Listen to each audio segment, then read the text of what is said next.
কেন স্যাডনেস নিয়ে আসেন আমি বুঝছি না। আমি সারাদিন একটা ট্রমার মধ্যে ছিলাম।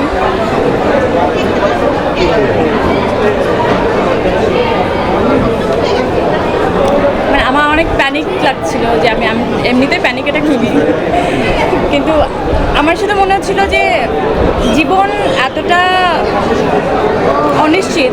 আমরা জানি জীবন সামহাও অনিশ্চিত, কিন্তু এইভাবে অনিশ্চিত এই মৃত্যুটা কিন্তু আমাদেরকে একদম মনে করিয়ে দেয়। যেটা হচ্ছে আমি শুধু ভাবছিলাম যে আমি যদি এই মুহূর্তে মরে যাই তো আমার দুটো বাচ্চা কী হবে, কে দেখবে, কী করবে, আমার নানা ধরনের উল্টাপাল্টা জিনিসপত্র মাথায় আসছিলো। অ্যান্ড দেন আমার মনে হচ্ছে না, আমার তো কাজ আছে, আমার কাজে যেতে হবে, লাইফ তেমনই, চলো এটাই। অ্যান্ড দেন আমি এখানে, আমি জানি না একটু পরে আপনার কী হবে, আমার কী হবে, কিন্তু সব থেকে সত্যি কথা হচ্ছে মৃত্যুর উপরে কোনো সত্যি নাই।